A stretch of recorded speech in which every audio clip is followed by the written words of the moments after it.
What it was, what it shall be. We're back again. Today's video is called Spirit War Boot Camp number 85. This is called Gray Propaganda in Mass Media. So what is gray propaganda? Well, it's not false propaganda, right? It's not misinfo or disinfo. That's called black propaganda. And then white propaganda is the use of the truth as a form of propaganda. So you're telling the truth. You're not using misinformation, disinformation, or misdirection. But it's another word for white propaganda, mostly as a limited hangout. So it's a selected release of certain hitherto secret information. So gray propaganda is in the middle, where that's the most dangerous kind in a lot of ways. It's a mixture of truth and falsehood. Like, let's say, for instance, that you're a modern influencer, right? There's unlimited number of influencers, right? And so the way that you gain cred, in addition to just whatever, having the algorithm in your favor, right? Having, being chosen, having your narrative as part of the chosen narrative. Or the other way is through predictive appeal, right? Street cred, where you get a scoop, in essence. So you get information before anyone else and you share it before anyone else, so that you seem to be almost like prophetic in a way, right? Now, this touches on the next half of the equation, the other side of the coin, which is what's called predictive programming. So that's where you actually reveal your intended plans as a way of softening the target in military parlance, right? Like, you're preparing people for what you want. And the thing about predictive programming, it implies a kind of a causal type of entrainment. Like, once you see a scenario play out, like, you don't notice the context that it's being put in, and you don't know that it's being given a particular spin or interpretation that seeps into you and basically predisposes you to overlook other contrary factors, right? So what we're going to talk about is mass media. And up until very recently, it wasn't a common thought or a common topic to say that, yeah, mass media is 100% controlled by oligarchs and elites for the purpose of propaganda and psychological conditioning. Like, the boomer generation has almost zero contemplation of that anymore, right? And it's because of what I'm about to say. And so my theory is that by explaining how they've used this in the past, it's going to preempt what's happening in the future. And so this has to do with particularly science fiction being run by the U.S. Naval Intelligence, right? And how they seeded the narrative for things that they want to come 10, 15, 20 years down the road. And so, but in order to do so in a compelling way and to gain credibility at street level, or become even part of the guiding force of the counterculture, right? Like, you have to at least have the semblance of revealing some kind of privileged information, right? So this is where we get into the gray propaganda. So you use that statement from V for Vendetta? He says, artists use lies to tell the truth, and those in power use the truth to tell lies. Well, there you go. That's kind of explaining the dynamic of it. But let's just talk about what they've revealed about themselves, about their agenda, and about their means and methodology, their techniques, tactics, and protocols. So let's look back. So 1961, there was a naval intelligence officer called not L. Ron Hubbard, sorry. This was Robert Heinlein, wrote a book called Stranger in a Strange Land in 1961. And it's all about how this charismatic, kind of Manson type figure with psychic powers creates a sex cult to influence world events and to build a massive following and to harness tons of resources. And so the plot of this begins where there's a Mars mission, right? And so just how the name Elon is in Wernher von Braun, the famous Nazi rocket scientist. It's in his book about the colonization of Mars, and that's probably why his parents named him that. But anyway, just the same way, the von Trump family is heavily involved in the colonization of Mars in this Navy intelligence officer produced sci-fi from 1961, as is their military strategy of the sex, drugs, and rock and roll cult, the Crowleyan type Sabbatean cult that they unleashed on the world in the 60s, mostly through the Beatles and stuff like that, but through tons of different methods, right? eventually completely permeating the mass culture and making what had been a shunned my fringe group, the hippies, so called, which really was a complete creation. A lot of people talk about Laurel Canyon and a lot of people talk about Haight Ashbury, but and some people talk about the East Coast version of the thing. And that's where I'm gonna get in, is to say that they introduced folk music. That was like the very beginning of it, because that was kind of tame and bland and a little bit hokey, and like people weren't so put off by that. But that was the gateway into what was going to come. And what they're doing is they're basically splitting the generations, right? On the one side, you have the wartime generation that was given all the propaganda, work hard for the war effort, grow a victory garden, this and that, blah, blah, blah. Meanwhile, the ruling class is impregnating all the wives of the dudes that went to war. But whatever. Same thing happened at the Templars in the medieval era, whatever, 1000 AD and so on to 1100 approximately. They did the same thing. They riled everyone up. They're like, let's go to fight in the Holy Land. This time, instead of heroin in Indonesia, this time it was for something else. Maybe it could have been opium, or who knows what all back in those days. But anyway, so they're doing it again now. But by studying the past, right, by seeing what they reveal in these books and films. So Stranger in a Strange Land was a huge phenomenon. It was I think Hugo and Nebula award winner, whatever. So like the most successful quote unquote novel at the time. It was massively read. And I mean, look at now, we have Grok AI, of course. Grok comes from that book. So, and there's many other examples. Of course, Frank Herbert, who created the Dune series, was also naval intelligence. He was part of the Seabees, and he was a photographer during the Vietnam era and prior for the U.S. Navy, right?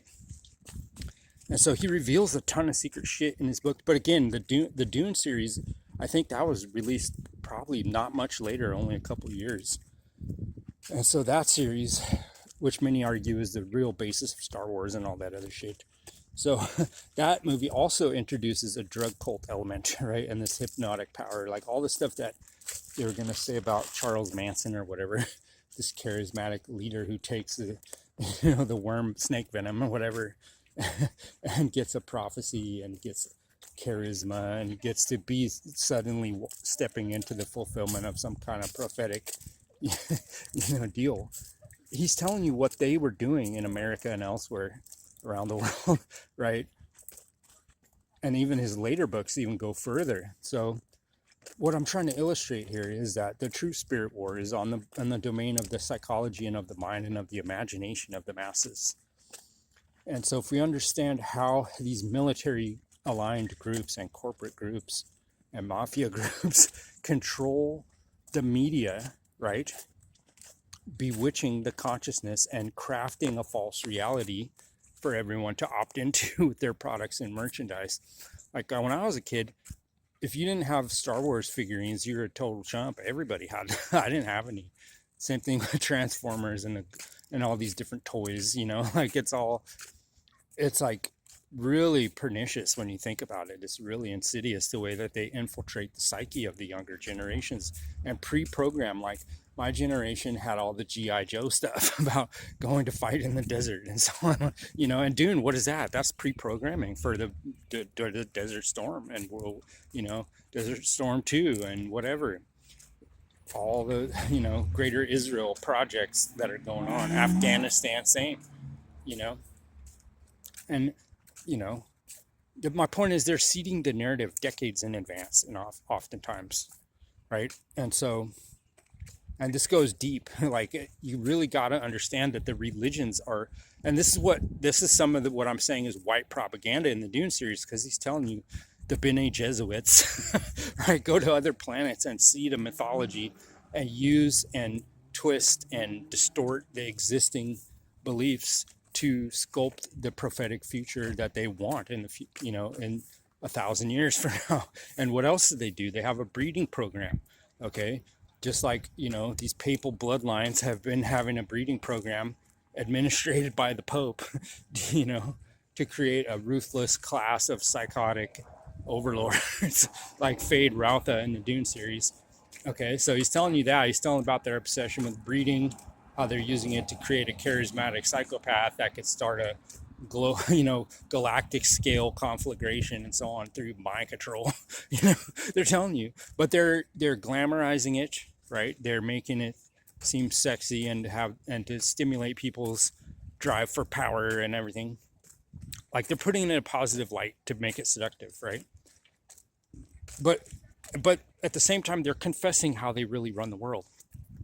Like in that movie, how the dude takes the snake venom and he hallucinates and sees the future and all stuff like that. They're doing the same thing, but they're also mass drugging the public. And it's true that, and often without their knowledge or consent, even government employees and military contractors are subject to this so quote unquote experimentation with these, plant pharmacology really is the origin of it all, right?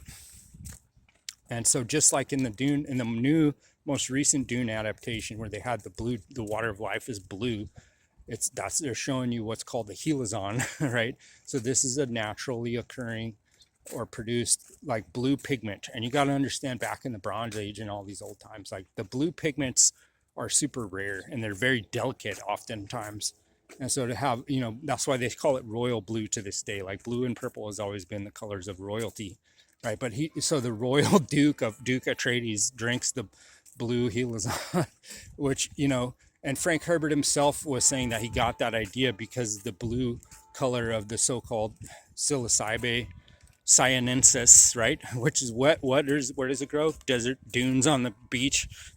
Because the dunes on the beach, right? Between the water and the dryness, right?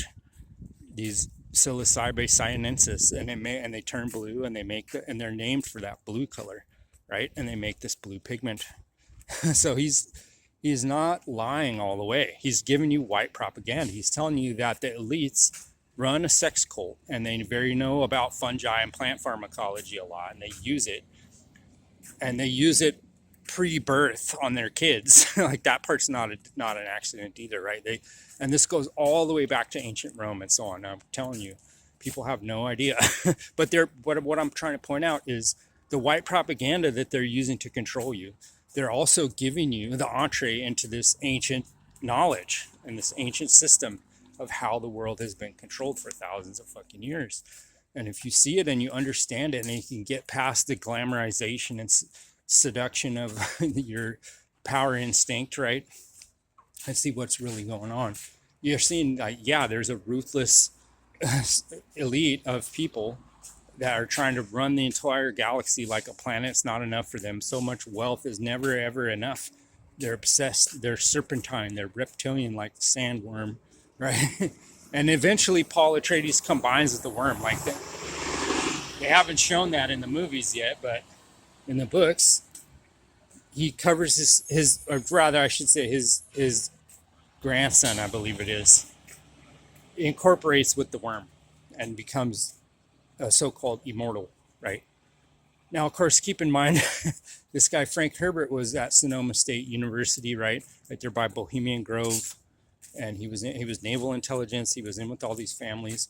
And even his son in the later books is telling you tons of Illuminati secrets of how they do the human hunting, right? That's in the book he has. I think it's House Atreides book even. It tells about that, how they, when the youth are coming up, they're trying to train them to be a ruthless warlord that can't be assassinated because he has psychic power to see the future and read the minds of his enemies, right? And so how would you train someone like that? Well, you got to trigger their adrenal response, both through supplementation and just through putting them in a life or death survival situation, right?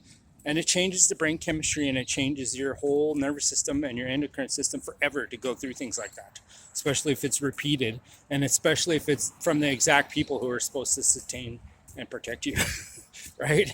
And so this is how the elites have always done it. And so not only does this used on the chemical level on their own offspring, but it's used at the scale of mass media to psychologically traumatize everybody and to use their state of trauma basically like puppet strings to move them around and steer social movements. And of course, the education system is all tied up with this as well. And so if you look to their propaganda, especially from the past, you can see their methods and where they're trying to take society, and then you can resist and be victorious in the spirit war.